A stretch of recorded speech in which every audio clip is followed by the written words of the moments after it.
វិញ្ញាបានបាត់នៃពិធីជ្រមុជទឹក Amen បាទសូមអញ្ជើញឈ្មោះវួងគឹមហេង សូមស្វាគមន៍គាត់ខ្លាំងៗទាំងអស់គ្នា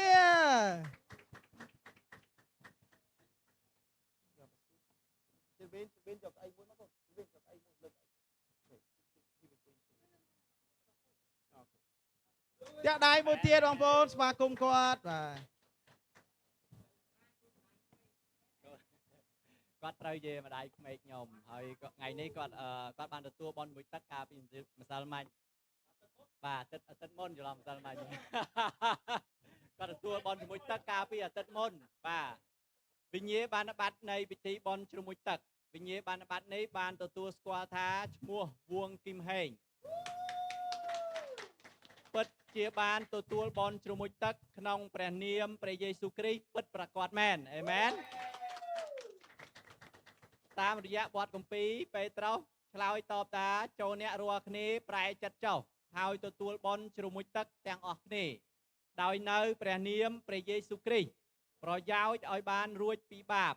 នោះអ្នករាល់គ្នានឹងទទួលអំណោយទានជាព្រះវិញ្ញាណបរិសុទ្ធ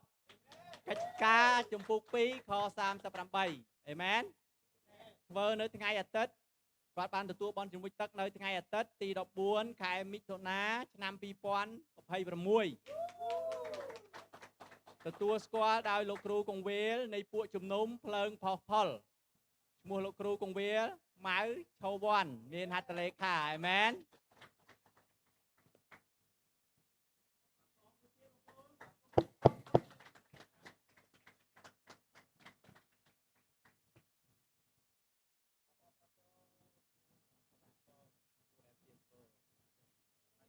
អរគុណកូនប្រសាបានម្ដាយក្មេកឡើងមករៀងភ័យបដ ாய் មាន